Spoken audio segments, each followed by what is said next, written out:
Welcome back to the channel, everybody. I would love to meet Eric Clapton someday, but in construction, a very close second. Oh my gosh. Yes, I'm saying that to embarrass you. I got to drive down from west of Seattle, down to Roseburg, Oregon, and spend the last couple of hours with Scott. You know him, the Essential Craftsman. Be interviewed by him, talk shop. This has been a highlight. If I shut down my YouTube channel tomorrow, that's okay. I got to do this. Wow. Well, thanks for that. And I'll just tell you, I've enjoyed this immensely, man. Somebody who really gets it and frankly has had more experience in some of the specific areas of construction that I have. Man, it's been a pleasure. I just got to grow up doing this. It's been great. So we are going to edit together the rest of the video. It's kind of interview / podcast style, whatever. There's a little bit behind the scenes of the Essential Craftsman. So thanks for watching, everybody. I think you're going to enjoy this video. And thank you for having us down. So Tim, the question that most of these young guys are wondering right now is, what should a framer expect to make? Now, when I say framer, we're implying that there may be some concrete also. But a builder, framer, top of the totem pole, bottom of the totem pole, what's the range in the Seattle area? And I'll see how it compares to the Roseburg area. Yeah, that's a good question. It changed so much post-pandemic because labor got so scarce that all of a sudden you're paying people what it took me 25 years to get to, and you're almost starting them there. So I would say we'd probably start somebody, or it'd be average. You could probably start at 25 to 30 an hour, kind of depending, and then anywhere from like 40 to 55 an hour as you've got some experience. Okay. We're talking like nurse wages that you might have had to go to school for and take tests. Yeah. And you can basically, as a 22-year-old, be making that kind of money. No kidding. So that's so interesting. It's probably 70% of that here. But this part of Oregon is not Seattle. It's not even Portland, right? So you've got to understand that. It depends on where you live, but he's absolutely right. Post-pandemic trade gap, I mean, Mike Rowe talks about that a lot, is real, isn't it? Yeah. And for that wage, we went through a phase there for a couple of years where you were not getting, well, it's hard to get rid of that mindset of you've put in the hours, you've earned the increase in pay, and now somebody just comes in and they want that. Because other jobs, like we had somebody, I forget what minimum wage is in Washington. It was going up to like 15. Yeah, I think it's worth in Oregon now around $15, yeah. Well, let's say we started somebody at 15 and they're like, I'm framing, I'm in the heat, I'm in the rain, this is heavy. Or I could be inside all day and make the same amount. Flipping a burger. Yeah. And so we have to like be above that by a decent margin. Market forces drive this, right? So just a little bit of research with where you're at is going to give you an idea of whether you are, so let's say that there are places, rural places where the economy's not thriving, where it would be closer to what it was here or there 15 years ago. But there are places that are probably higher than Seattle. I mean, New York City, it's probably going to be plus 20%, 25%. Yeah, we've seen guys online that claim like they're starting at 40 or 50 bucks an hour, and it's like, do I need to move? Yeah. But then they find out what they have to pay for a gallon of gas and a gallon of milk and the commute. And the commute. So it's all kind of apples to apples when it shakes down. Great. Okay, so Tim, a couple of questions, and fold these together or split them apart however you want. We're interested in your journey, okay, what it is sort of in 5-year increments, you know, kind of what the work has been and what your journey in the trades. And then once you kind of get through that, I'm going to ask you the question that I always ask people when I was hiring them in Las Vegas. What do you like to do? If you had a magic wand and you had one job that you were going to do for 6 or 8 months or a year, what would it be? So first, talk to us about your journey in building. I feel like I was just born into this. My dad moved out from North Dakota after Vietnam, worked for a production builder, but his background was in accounting in college. And he was in the finance corps in the Army. But nobody was hiring, right? This is like 1973. So the local production builder was hiring, and so he went to work for Charlie. And he learned building and just fell in love with it. My dad, so one of those things, I'm so thankful for this. Since he grew up on a farm, he was the second oldest of 8. Is growing up, I did not realize what a gift it was that he loves to work. Bingo! I didn't get that, right? Because work's not that fun. You just want to go and play with your friends and, you know, play baseball or do whatever. And getting older, the satisfaction that comes from accomplishing something and just working is, and my mom too. So he decided to go out on his own because he could see that Charlie was eventually going to go bankrupt. He just kept buying capital equipment, but you got to be able to pay those payments, right? And so Charlie finally just said, if you disagree with me that much, you can go out on your own. And they parted as friends. They were friends until Charlie passed. So he did, but then interest rates shot up in the late 70s, right? So his first spec house interest rates were like 18%. Pause, comma. So I hear people complaining about, I've got to pay 5%, 5.5% on a home mortgage. Who can do that? So your dad lived through the same period of time that I did, where 17, 18, 19% on a mortgage. It's wild. It's wild. And like historically, to see 7%, you know, we could see that demand would go up, right? Yeah. Yeah, a whole different time, but he just worked through it. So he always did the framing in-house, the concrete, and he would hire people who knew how to do that stuff. So a lot of employees that we've had over the years, they would be with us for 1 or 2 decades before circumstances changed. Okay, so that speaks to two things: good hand, good boss, right? That kind of longevity is a two-way. It's like a 20 or 30-year marriage says two people wanting to be a team. A 20 or 30-year relationship with an employee said two different perspectives that are working together. That's beautiful. Yeah, and same with our subcontractors. They were at my brother's, my sister, and my wedding. Wow. You know, they're friends, right? Now their kids are working with us. Wow. It's really is. That's why I'm very fortunate, right? So from the time I was a little kid, I would drive with Dad to the job sites. He had one of those first cell phone bricks. Yeah. So he would drop me off to school, and I would shift with my left hand while he was on the phone. And so that was just it. Like, we have pictures where I'm just pounding blocks together if there's any scrap. I always say summer of 1989, we had like a short plat development going. And so every day foundations are being poured, walls are being built. And so as the guys were spread out, I can still remember his old Frank Epperly. He was just laying out 2x4 walls, and I got to sit there and just hand drive.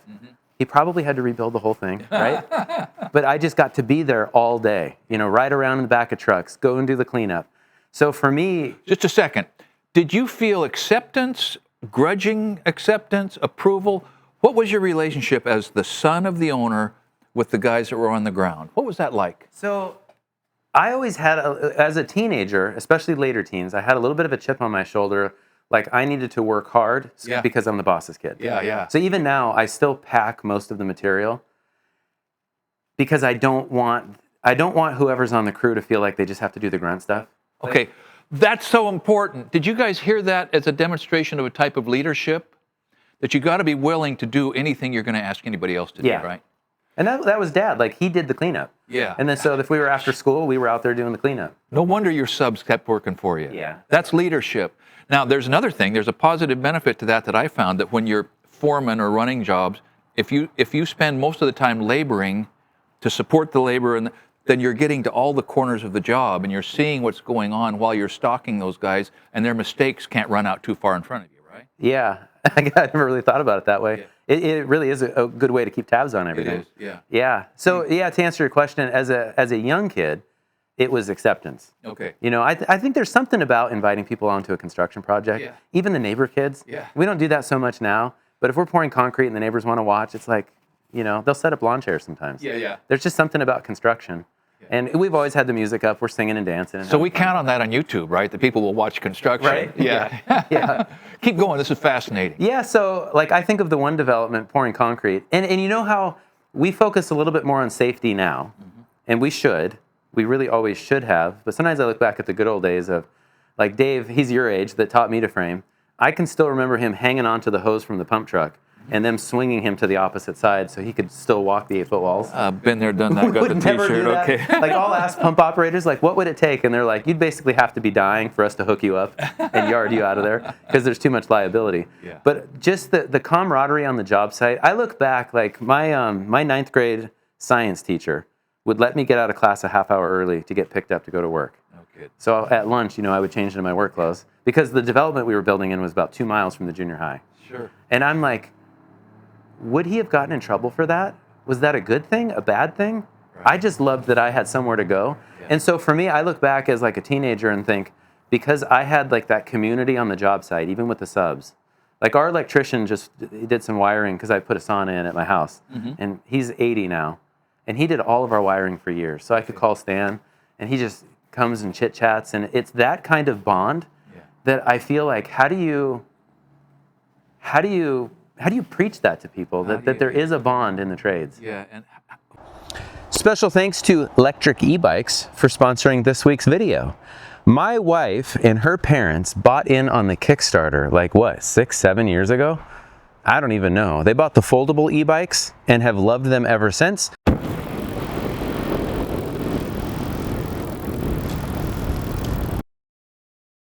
When Lectric reached out, it's like, absolutely, this is the Express 750.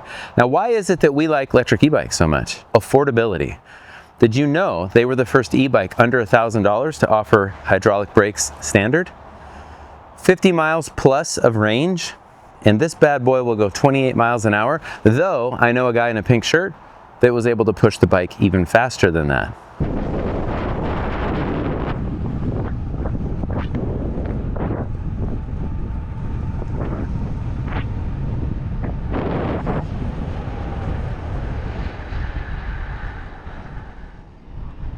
Takes about 5 minutes to set up. Honestly, it takes a little bit more time just to take the box apart than to actually set up the e-bike. Charge it and you are ready to go. Click the link in the description or scan the QR code, add a bike cover to your order and get it free by using the discount code AwesomeFramers.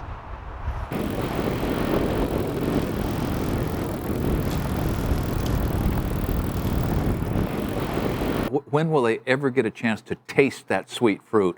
Particularly, we were talking about the corporate machine that is overtaking construction and residential construction. It's becoming corporate. Barry Mussel was here. He gave me the numbers of the percentage of homes built by corporations. Anyway, that's changing.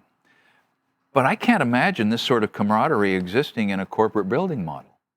I always kind of wonder. I know that like in this community now of YouTubers and Instagrammers and all that, in the building side of it, when we go to the trade shows, and some of us work for different companies, we do have that bond. I was at World of Concrete, and a couple of the companies that brought us in, Diablo specifically, you know, they make all the blades and all that kind of stuff. They're like, the first day is a family reunion. You're all catching up. Day 3 is when you all have to like put your nose to the grindstone, shoot the content. So I'm going to hold your camera, you're going to hold mine. We're going to jump in each other's content, hug. We'll see you next year. Hey, how's the family doing? How's the wife? Interesting. And then we see each other the next year. And I think that community online now is kind of showing people that the trades are not just what maybe they thought it was, where it's just backbreaking work out in the weather every single day of the year. Or can be. Yeah. It can be. Yeah. Yeah. I mean, so I've worked for a lot of people. I've worked with hundreds of different people on dozens of different jobs and cashed checks from dozens of different employers. And there's a different mentality with every company. Every company develops whatever their foundational values, whether or not they have them on their mission statement, bleed out into the atmosphere on the job, right? And so your dad established a drumbeat that you and your brother, you guys are partners now? And Dad still owns the company. He'll be, 78 next month. So now things have progressed. You can't build houses like you did in the 80s or the 90s. It's just everything has changed. Materials, energy codes. We're high seismic zone up there in Washington. We're a little bit odd because we have different climate things that affect the energy side, and then we have seismic design that affects the structural side. And so having a good relationship with your engineer, well, back in the day, you could submit a plan that you just drew on a napkin. Boom, right? yeah. The good old days. Take it down to the building department, throw it in there. Yep. Yeah. And so it's different, but like Dad was out last week, Saturday we were having the hole dug. I'm out there all day with the excavator because that's really the most fun. Yeah. Just to be there with tractors. Yeah, oh man, diesel smoke is the smell of victory, man. As a kid, yeah. our operator, his name was Laverne Wolf, so of course his nickname was Wolfman. And I would sit on the bulldozer, and I thought he was just going to go back right over cliffs. Sure. No. He always knew right where he was at. Yeah. So as kids, like I always wondered, like, why does Dad carry toilet paper in the truck? Because there's no bathroom anywhere around, right? You're just felling trees and clearing the lot. That's right. So it's in our blood. So Dad's still involved, but Brian's the primary decision maker now. Okay. Because of regulatory and some of these other things. All right, so let me bring this down a little bit from the macro to the micro in your experience. When I was responsible for hiring people in Las Vegas, a couple of jobs that I had that included that, one of the questions that I would ask when somebody came in, what do you like to do best? And then I would maybe flesh it out, say, look, if you had to do just one thing for 2 years of your life in the construction model that we're talking about here, what would it be? So what do you, Tim, like to do best in construction as a carpenter? Oh, man. So I don't know. Framing as a general, as an umbrella term. I love all things framing. Yeah. The three-dimensional. The three-dimensional of it. I used to love hand cutting the roofs, and as we learned things online and like Will Holiday, I've emailed back and forth with him. When his revised A Roof Cutter's Secret came out, I bought like 6 of them. Every guy on the crew. We kept it in the forklift because if you're moving things around and have downtime, you got to be studying. You got to be studying. I think we even kept one in the Santa can, to be honest. It was always like, look at the diagrams. There's something about taking what's flat here and making it 3D. Especially if it's complex. Especially if it's complex and big. So we noticed that online, guys were building big gable walls. So we were doing that. And then we noticed that on the ground and raising them up. Then we noticed on the East Coast, they were adding overhangs. On the ground and raising them up. Okay, now we don't have to do that up high. Yeah. And then we saw, depending on shear codes and things, or shear inspections, could we side and hang windows? And so I've got footage on YouTube of 44-foot, 25-foot tall wall, windows, and everybody's like, you can't do that. And it's like, you can, but you have to think, you have to build it, right, 3-dimensionally. And when that's happening, the high fives as it goes, like we're all sweaty armpits and palms, right, when the crane comes. And then when it's done, and you kind of have that adrenaline jitters, like, we did it. And so as young guys in our 20s, trying things that we would see other framers do. So it's like, it's possible they're doing it. If they can do it, we can do it. Then we can do it too. And then as people would be like, hey, you've done that, how come you didn't add this? Because we had tunnel vision. Okay, let's add that to it. So I think framing and just taking the house, breaking it apart, like now the way that we're framing is we're balloon framing almost everything because we can build it on the ground so much safer and then either with our forklift or a crane, get those walls up. And there's a lot of structural advantages to it, but the primary advantage is just a little faster and it's safer. And I think even for the guys, once we get out of the crawl space and we're on a flat floor, everything after that is just pure fun. There is an element of pleasure in doing that. So it's a great answer. And I want to back up a little bit to the topic of Will Holiday, okay? And Will, if you're watching this, I want you to soak up the fact that this guy who now is doing it in a big way has been instructed by your books, right? Fair enough. His video. So Will was at JLC Live, East Coast in the early 90s, and I bought the VHS where he was showing how to gang cut. He ends that video telling a joke. I wonder if he remembers what that joke was. I bet he does. So I've recently read his books, and we're going to do a review on From the Top Plates Up. It is the most comprehensive and I think realistic description of what it's like to live your life as a production framer. It's comprehensive, every detail, and it's not a Pollyanna account. I mean, the pain and the grit and the loss and the accomplishment is all in there. So thanks, Will. One thing about that book, too, that I appreciate seeing that through Will's eyes is you can kind of sense like the love he had for some of those guys he worked with. Yes. Because it's a bond that you have with people that you spend. So we used to have arguments on the job site sometimes, and then you have to figure it out. And I remember one guy, Jason, and I were just like, you realize we spend about as much time as we do with our wives. So this is like a real relationship. It's not just the work, it's the relationship side too. All right, Tim, so the next question is just kind of a segue off the last one that you answered where your favorite job is framing. Coming up off the deck, you're out of the dirt, you're out of the concrete, you're out of the mud in Seattle. Mud's no fun. Okay, and you're up in the air. All right, so what is a typical day as a framer like for you and for your guys? Is there a typical day? What's it like? There used to be typical days, and the typical day for us was just usually figuring out, it's all order of operations, right? So once we're on the floor, it's going to be walls, which biggest walls typically go up first because they take up the most amount of room. And just a second, let's flesh that out. What he just said is you build the floors on the wall. The floor becomes a template for what you're building, and so you build the biggest items first because they take the biggest percentage of the available space. Once they're up on their edge, they're taking no room, and so you can work backwards from there. Sorry. Anyhow, go ahead. So when I was younger and we had like maybe a 4-person crew, which was always kind of my favorite, especially with a forklift or 2, because you need somebody to pull off and be an operator. I would do the layout. We would break things as assembly line as we could. So like on the main level, one person would be responsible for nailing king stud and trimmers together. Wains go together, he opposes the crowns, nail them a certain way, make a stack. We'd make a cut list. Somebody else might be cutting headers. If I'm detailing plates, then somebody might just be moving materials. But everybody knew where they could like overlap and jump ahead. And then my mindset was nobody should just be the laborer. I don't like that. and there's a balance because somebody needs to get in the muscle memory. They need the repetition. So we would trade off. If I was framing walls today and somebody else is doing layout, we would switch. Or if you were cutting and nailing parts together, then tomorrow you're framing. And because we tried to just cross-train as much as possible. I just didn't want anybody walking away with a busted up back or just repetitive stress injury. Smart. So it would be kind of as we're rolling out, let's get the game plan. And it was very democratic. What do you want to do today? Some days I just don't want to be the cut guy. I don't know what it is. I just want to install. And other days it's the opposite. Like, this is the last thing I want to do is bend over and frame. You know, I kind of want to lay out today. And so, and a big thing was too, is the mindset of you have to train your replacement. Yeah. So the guys have to be able to just learn and make mistakes, and that's okay. We would make the joke because my mom would always want a window where the plans didn't show one. Oh, yeah. And we're fully sheeting our walls for earthquakes. And these are spec houses, so your mom has a voice in there. Yes, she does. More than my dad would probably prefer sometimes, right?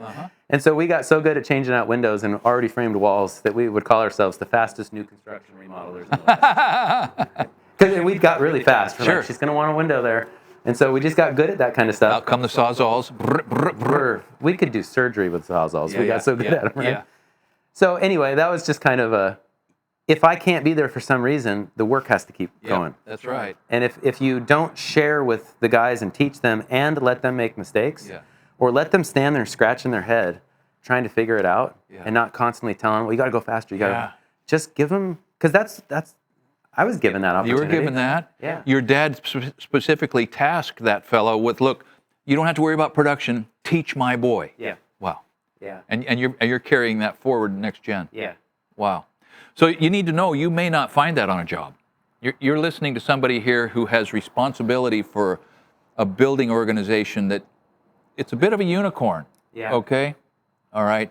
So you're going to have to find a way to be content in an environment that is perhaps more hostile than this, because some construction environments are hostile. Yeah. Okay. Fair enough. Even now, you know, it was, I think, more common in the past, but I'll get messages from people on Instagram like, hey, I'm just not treated very well at work. And it's like, okay, I don't know what that means. I'm not there. Sure. But you can call the lumber yard. You could talk to inspectors. You know, what's a good crew for me to join? Find a good crew. More good advice. This is how you find somebody to go to work for. Yeah. You go to the full service lumber yard, not the box store. Right? Yep. And we're together on that. You find the employee at the lumber yard that's been behind the sales desk the longest or is in management and say, hey, who is the builder here that you would send your son or your nephew to work for? Yep. Boom. They will tell you 2 or 3, and then you talk to those guys. You hammer on their office door.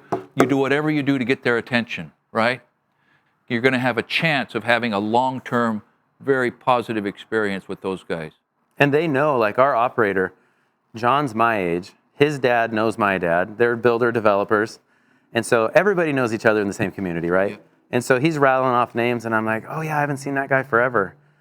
They're still around. They're still around. Some of them are still, like one guy just retired. He's been driving truss for 30 years. Everybody knows he's the best guy to deliver trusses. He's the best. Yeah, he pulls into a cul-de-sac, delivers trusses, picks the back of his trailer, flips it around, and drives out. Gone. He doesn't turn around. He's not. Brilliant.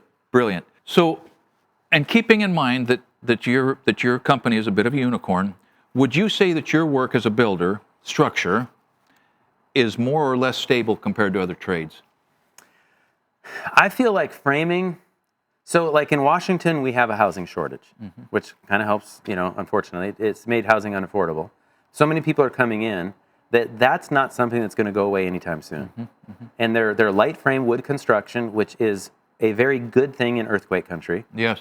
It's a great way to build. We're like right in the middle of timber country, right? Oregon, British Columbia, Washington, Idaho, Montana. Trees grow. They grow fast. We drive through them. The lumber companies do such a good job managing the forests. I read a note that said that there's more lumber available today than there was in the 50s. Absolutely true. Yep. So that's not going away. Yep. And I know one mill in Maine during the pandemic when lumber was in a shortage, they interviewed the owner, and he said, our mills are so efficient, the only thing we can't use is the smell.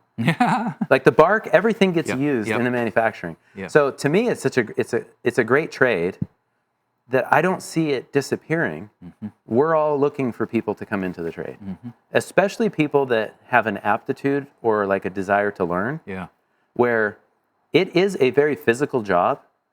But what I've found is talking to friends that are plumbers, HVAC, electricians, they all have more repetitive stress injuries than we do. Shoulder injuries wearing out and stuff. Even like electricians, like their wrists will start to bother them. Our plumber for years, he had the double carpal tunnel surgery. And I was telling the guys one day, I was like, boy, you look at our trade, especially if we manage it somewhat intelligently, like trade off and things like that.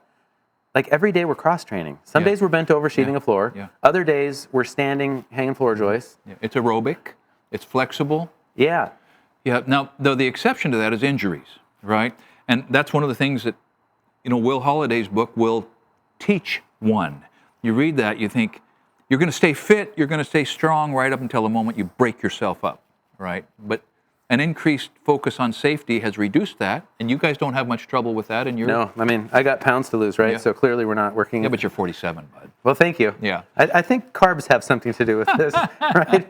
No, it really is true. So Dad was the catalyst for us to get a forklift. And Will talks about that He in his does, book. that he should have got one sooner, yeah. And so getting online, doing some research. We've had a machine on site now since 2002, I think it was. Telehandlers? Yeah, and we bought this old, just to get our feet wet. It was $7,500. Yep. This like 1978 Badger Dynamics, which we think has been bought and sold, and they're like Gell forklifts now. Yeah, yeah. It was this old Dodge motor that we'd have to start with ether. Like if it started, like we felt like we had to knock on it the right way to get it to start. Yeah. But the first day that we boomed up I-joists onto the second floor, at the end of the day rolling it, we just all looked at each other and we're like, this isn't even a very good machine. Yeah. Once we invested in an Ingersoll Rand, it's a 2002 VR 1056. So 56 up from the bottom of the tread. Wow. Outriggers, 10,000 pound capacity. Yeah. Now all of a sudden we could reach across the shop, and if guys were rolling joists, they literally will pull them off and drop Set them in place. And the operator's bringing it back, and they're just plop. And it's plop, a game plop. to get that timing and read the body language. Yep. And that's like where friendly competition can come in. Yes. It's who's going to be the smoothest off. And some of these young guys that have worked for us, I'm like, you're the machine guy. Yeah. Yeah. Go for it. You've got the touch. Yeah. And eye contact. We've got our signals. We lift some big walls, and it's like, you ready? We're gonna drive. Don't kill anybody. Yeah. And so then we have to get rigging certified and forklift certified. That's all to me more this than all of this. I mean, it still is, right?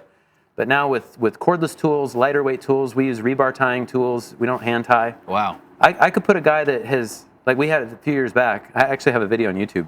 Terrible audio, terrible video. But Ben's first summer, we give him the rebar tire, and now he's faster than any of us that have done it for like 2 decades. No kidding. Because it's a grid. There's nothing to it. We just line it up, go tie it off. It's like a nail gun. Now, you mentioned, we were talking earlier, that you have convinced the local building authority to be okay with you using fiberglass rebar. Yeah. That's got to be a huge leap forward. It came yesterday. Yesterday. Shipped out of Salt Lake City, and I could see when Kyle unloaded on the forklift last night. I told him, I was like, the trailer didn't move. Yeah. He goes, this bundle, he goes, I think I could just drag it across the job site. Good heavens. You know how heavy, I even know half-inch bar. exactly how heavy a and ton what that of rebar does, is. Yes. Yeah. And so it won't be able to be used everywhere. Right. And that's part of the storyline. Sure. Use it where it matters, but it's like, now the guys get to go home and, they want to go to the gym. Yeah. They want to work out. I remember those days too. It's crazy. It's crazy. They want to go play basketball, and now they got the energy to do it. Wow. All right, so we touched on this. I mean, these topics overlap, right? And we have enough in common that we could riff on this a long time. I'm really enjoying this, man. Likewise. Oh, so how would you describe the physical hazard, physical toll compared to other trades? We talked about this a little bit, but surely you know people that have been hurt. Yeah. Yeah, when I mentioned Frank earlier, so Frank and his brother Fred worked for us, and Fred was on somebody else's job site, and when he on the top plates, when he broke the band on the trusses, it knocked him off. Oh yeah. And he was a quadriplegic. Quadriplegic. So as a young kid, Dad would still go visit him, and so that was like, people I know have fallen and had their entire life changed. Yeah. A good friend of ours was a landscaper, and one of his guys was climbing trees, because on the side he would do tree climbing and tree topping. And he fell 70 feet, died. Boom. So it's like real. Like the first time we got fall protection was in the early 90s. The guy came out from the company, trained us, just the cheapest stuff. Of course, we didn't use it. Yeah, sure. But fast forward, we use it now.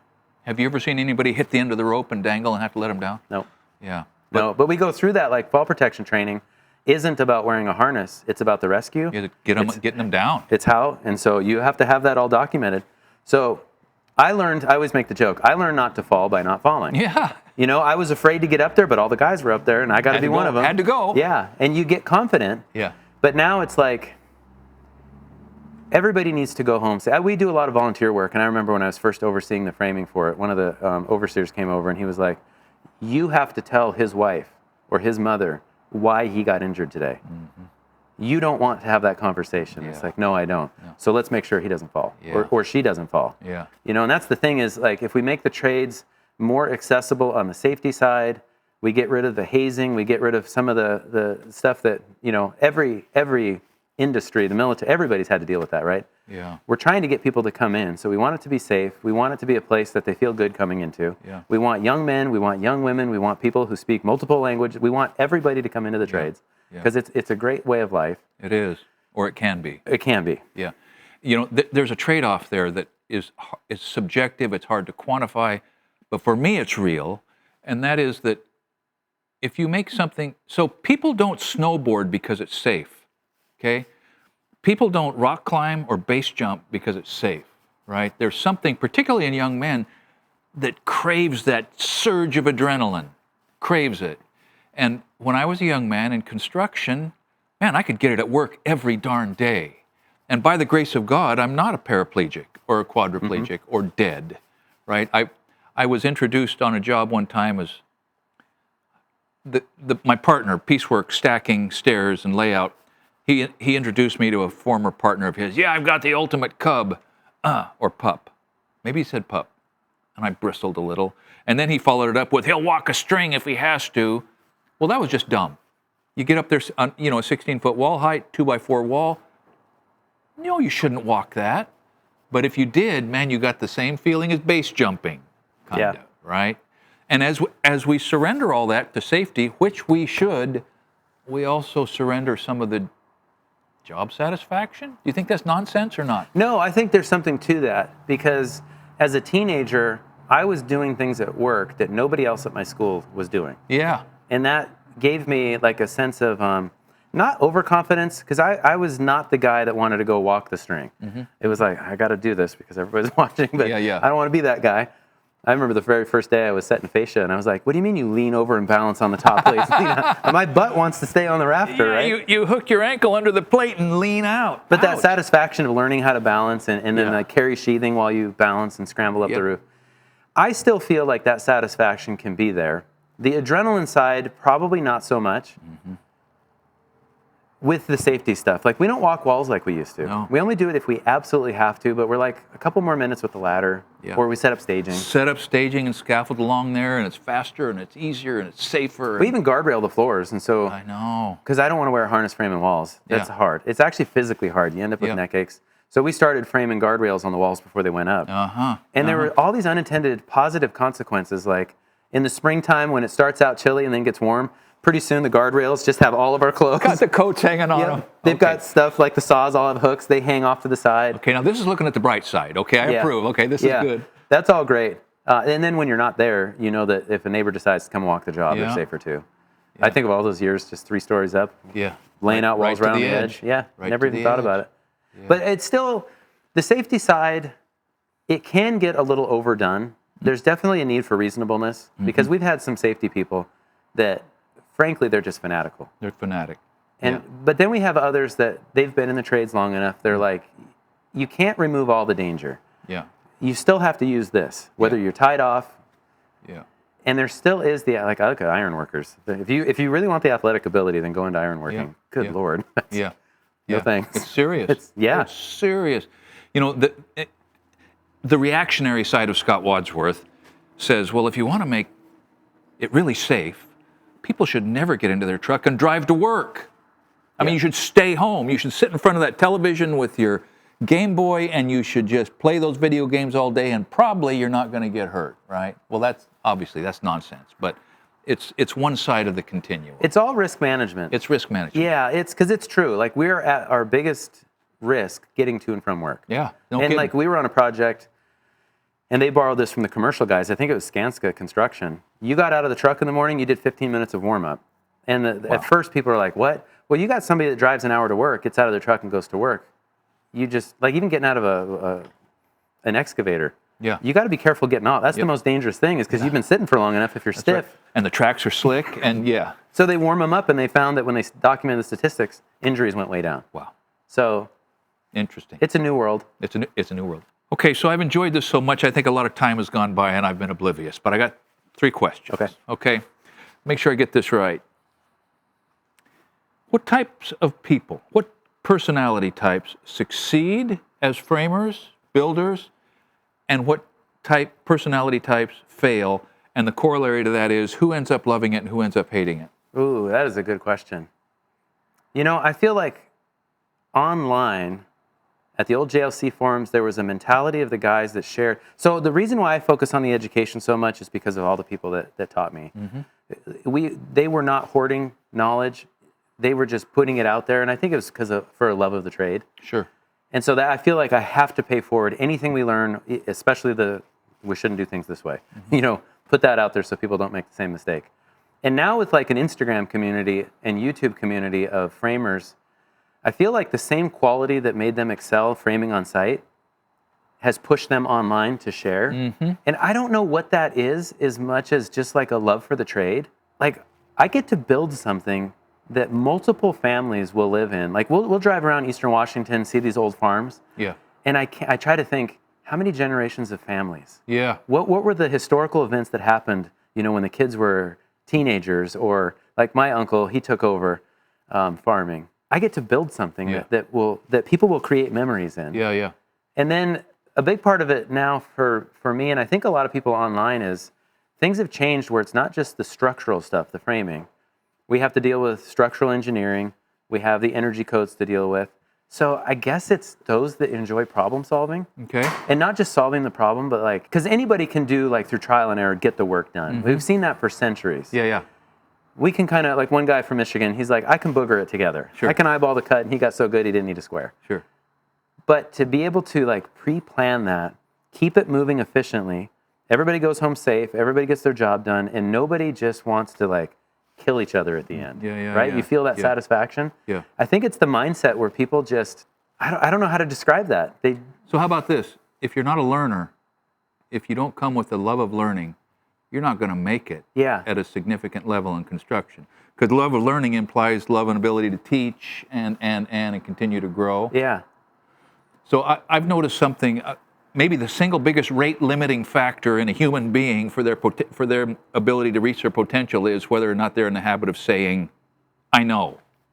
I know. I know. The people I've seen come onto the job whose automatic response is, I know, are gone. Yeah. Or at least they never learn anything. I've called people on that. Like, you do? Yes, you do. Show me. Yeah, show me. Well, yeah. Okay, so now we've wasted this time. Okay, I don't want to ever hear you say that again. Yeah. You know? And so that teachable component and interest and curiosity. Yeah, I think that's exactly it. It's like, and so if you're a learner, you don't really care who you're learning from. There you go. You're just, you want to soak it in. Soak it in. Learning curve vertical all the time. Yeah. Okay. Last question, and then I'm going to have you tell us how we can get hooked up to what you're doing online, because you've got a teaching forum going there, and the online aspect makes it free. And so if you're interested in any of this, you probably already know that you can learn everything you need to know online. YouTube, Instagram. There are people like this guy who are compelled to teach. Have there been moments when you wanted to throw in the towel? Have you ever been close to throwing in the towel? Yeah, only once. And it was 3 years ago, the guy that had worked with me since 2005. I thought we were just going to frame together till the wheels fell off. We could sit there and sing and talk and never have to talk about what we were doing. And there's videos where when I'm doing the voiceover, I'm like, oh, did you notice that Kyle caught that I was reading the numbers backwards? Because he looked and he was like, he didn't say anything. Yeah. He just reversed it because he knew. I love that. And so when he left, it was like, because he was starting a family and he wanted to start doing some other things. Framing is, can be difficult. It's a young man's game. Yeah, and I totally understood where he's coming from.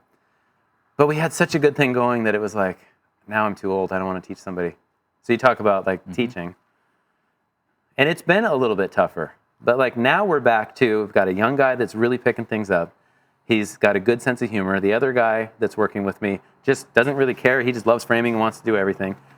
And now we're kind of back to that. We're not as experienced as a crew as maybe we were 5 years ago, but we're having as much fun as we did 5 years ago. There you go. And that's made it worth it. But there was a time where I was like, oh no, I think I'm too old for this.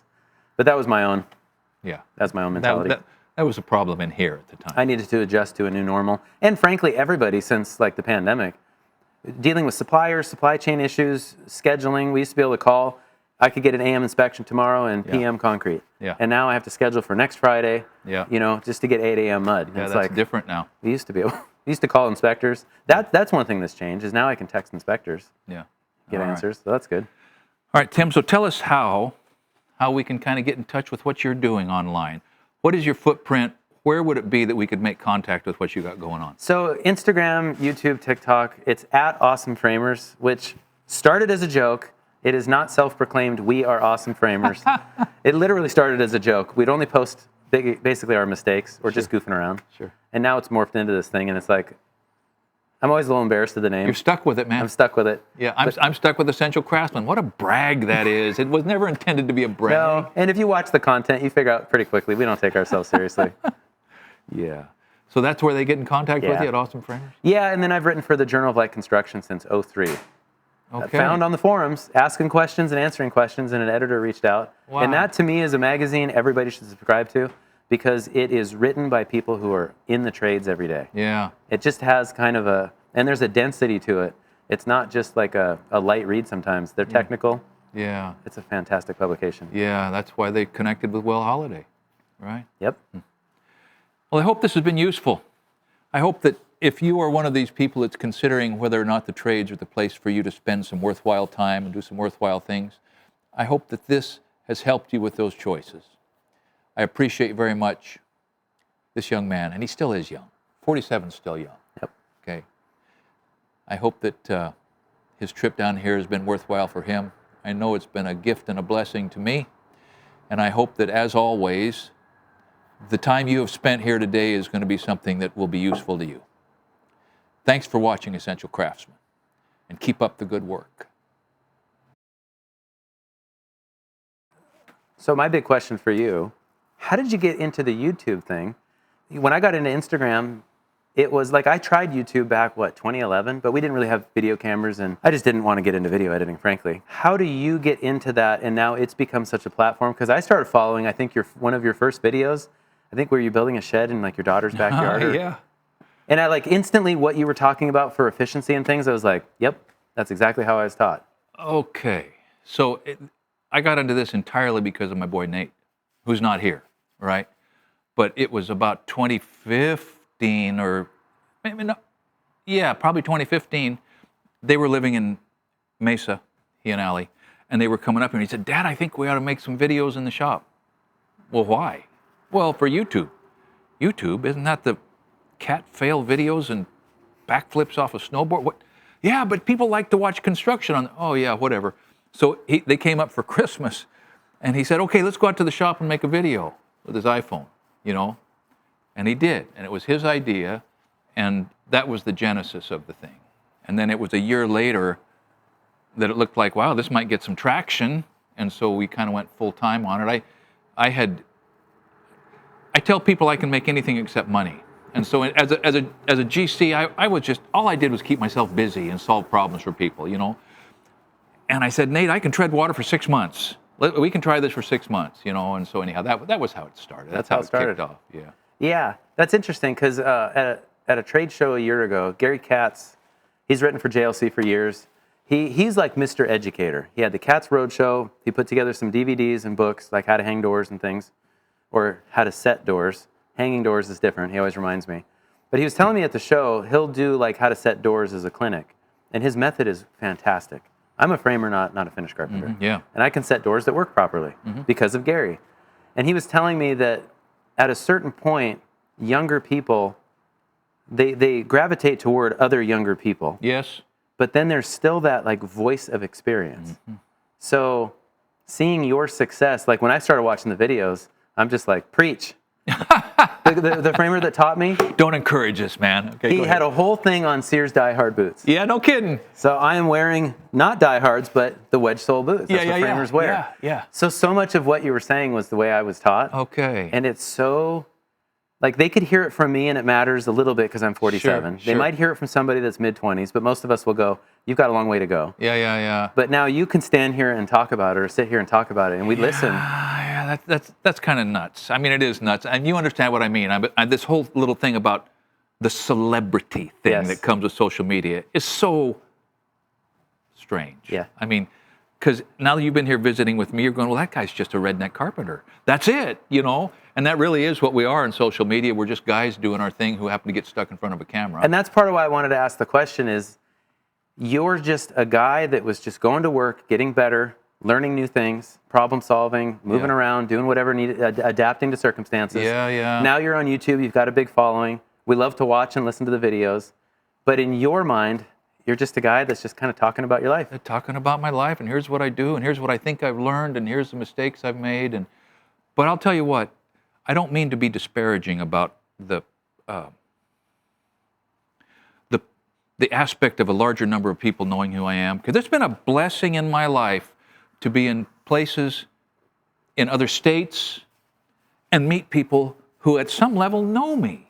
They know me. And people that come by here into this shop and they walk in and say, wow, and it is odd and comfortable to feel like all of a sudden this little community has self-selected a large group of people that if we lived in the same neighborhood, we would be friends. Mm-hmm. And it does this sort of automatic, algorithm-driven magic of self-selecting a group of friends that nobody deserves to have. Yeah, that's interesting. Because now as we do trade shows and some, on-location stuff, we've got some events at the end of the year at lumber yards.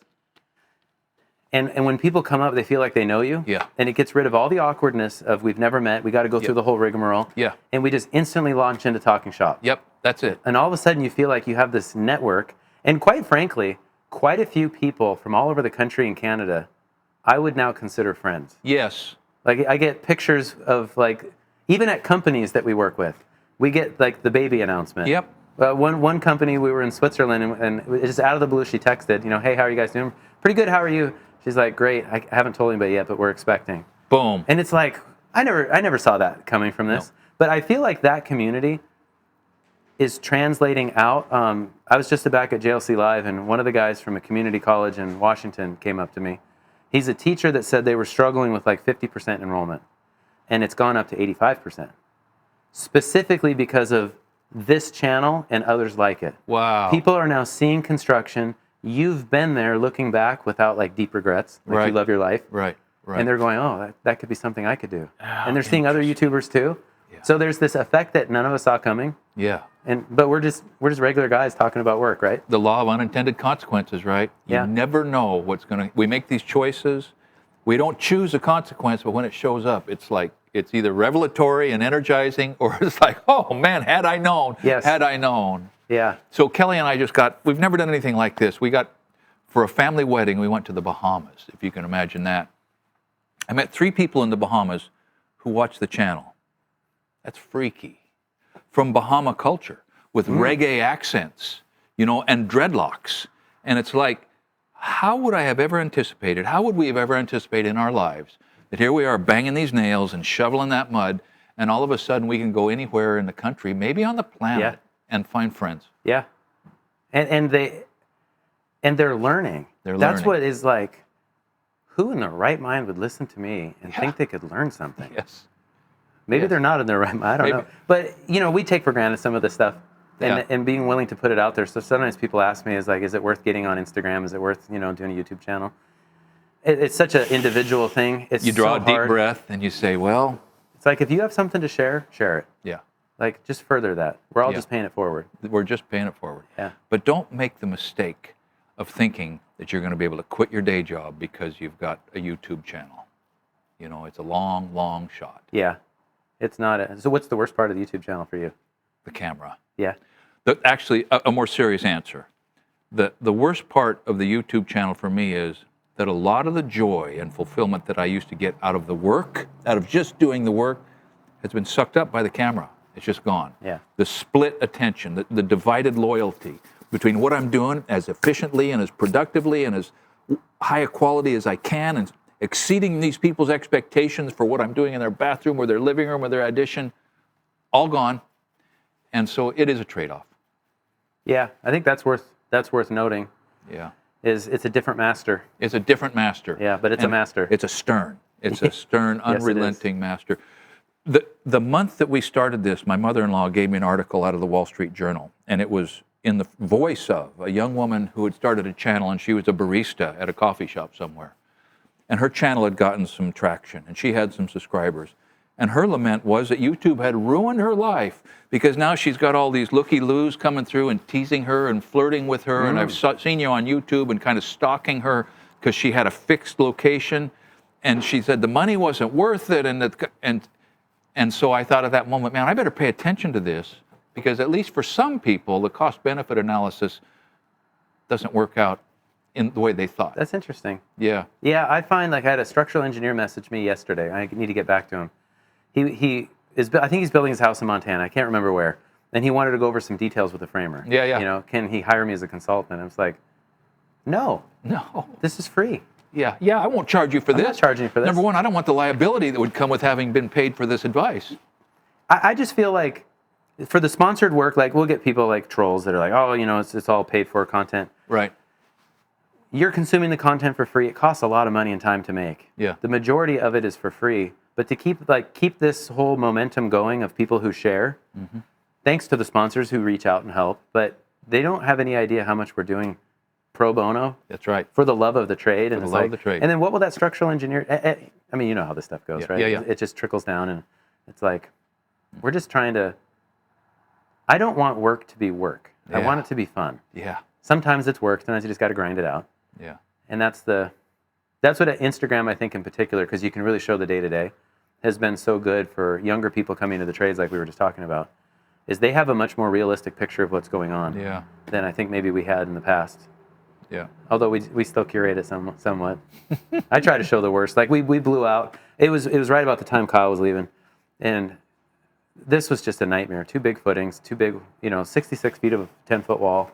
And I consider myself a framer, not a form. Yeah. But they really do go hand in hand. Or they can. They can. And we had everything. We're pouring nice and slow, and I can pop some clips as we're going. No big deal. But we hadn't nailed a couple of them. And so it broke open. We caught it. We squeezed it back together. And you can hear him on camera say, don't touch it. Yeah. But I was just in the wrong headspace. And I touch it again, and then it just kind of ripples. Unzipped. And you can just see us, and it's like, just leave it. Don't touch 66 feet, 10 feet high? Thankfully, this was just the footing. Okay. The walls went fantastic. All right. I was going to say, oh, man. Never had that bad on walls. The Yeah. walls went really well. She actually helped place concrete with us because we just didn't have the help.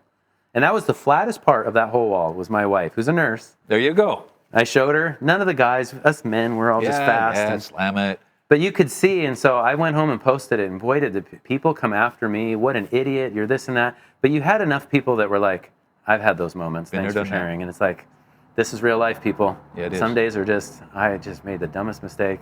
Yeah. It was ugly. We let it set up a little, flatten the top, and then you can see it on YouTube as we set up walls. People are just like, what happened to that one section of footing? Well, it's bigger than it needs to be, but it's ugly. And it's under the dirt now. It's under the dirt There now. you go. And there's a lesson. Yeah. And there's more concrete is always better than less concrete. Yes. Right? Yeah. All's well that ends well. Gosh. Yeah. Yeah. I can't think of any other questions. Okay. I feel like that was a kind of a special treat. Now I'm like, I want that footage. Do it. Yeah. Put it in as like the. It's a lot of inside baseball. Yeah. That's a real behind the scenes, the origin story, the dark side of YouTube. Yeah. That's a good combo.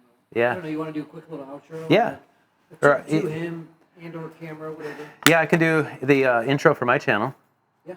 And do then, that. okay, I thought I heard keys. We ready? Move the water, Nikki says. Thanks, the director off screen. Yep. Well, somebody's got to pay attention to the details, That's right. We're ready? Yep. And I'm talking to this one? Either one, whichever one you want. They're both rolling. Okay, I'll talk to this one. This one looks a little sharper. Hey, welcome back to the channel, everybody. I would love to meet Eric Clapton someday, but in construction, a very close second. Oh, my gosh. Yes, I'm saying that to embarrass you. I got to drive down from west of Seattle, down to Roseburg, Oregon, and spend the last couple of hours with Scott. You know him, the Essential Craftsman. Be interviewed by him, talk shop. This has been a highlight. If I shut down my YouTube channel tomorrow, that's okay. I got to do this. Wow. Well, thanks for that. And I'll just tell you, I've enjoyed this immensely, immensely, man. Somebody who really gets it and frankly has had more experience in some of the specific areas of construction that I have. Man, it's been a pleasure. I just got to grow up doing this. It's been great. So we are going to edit together the rest of the video. It's kind of an interview / podcast style, whatever. There's a little bit behind the scenes of the Essential Craftsman. So thanks for watching, everybody. I think you're going to enjoy this video. And thank you for having us down. Sweet. You want to do a quick little outro? Because I think, well, you get piece together whatever you want. We have the full interview, and then you have the little 10-minute bit you just did. If you end on that, you need an outro, because that ended just like, I don't know if you have any more questions. So maybe just a little fabricated, like, hey, thanks for hanging out with me, Scott. Yeah. Something like that. Yeah. I can't tell you how much I've enjoyed this. I'm glad, man. I'm not looking forward to the drive back through Portland traffic. Oh. It's like Memorial Day, right? So this is going to be, I have to listen to the right podcast or something to get through it. Go to the coast, go around it. It'll take you 4 times as long, and you'll enjoy it 10 times as much. Okay, I like that math. I like that math a lot. Thank you very much for having us down. Oh, man. Yeah, it is nice. Let's do that again. There's what we're after right there. Framers. Yeah. By the way, thank you for the gift, the form setter. You're welcome. I hope you came and use like it. 2 days later, we were using it. We were driving square steaks, which we probably bought because of you. Amen. They're Yeah. great, aren't they? Some guy was making fun of me, and he's like, square steaks, and he's laughing, and I was like, these things are great. Yeah. Two-handed Boards are drive. flat. Boards are flat. Steaks should be square. I like that. I like that. Thanks for having us down. I hope you guys enjoyed watching this video. Of course, go check out The Essential Craftsman here on YouTube, Instagram, all that good stuff. If you like the video, hit the like and subscribe button, and we'll see you in the next video. Bingo. Sweet. It's very organic. I leave all the mistakes in. It's perfect. Can't edit everything out. Nah, it's... Yeah, because otherwise then people meet me and go, hey, wait a second, none of this was smooth. So how are you working sponsorships? People are always banging on my I was door. just about to ask you that. Like, what are you doing on the business side, the channel? So I did not have any sponsors until like 2020. And I was like, why am I putting all this effort into Instagram? It's taking a lot of my time. It wasn't just the pull out a phone, hey, here's how you can tie a string. Now it's starting to become a thing. I have to learn how to edit video and all that. So what I did is I reached out to companies that we already used all their products, like Simpson Strong Tie. They have great reps online. And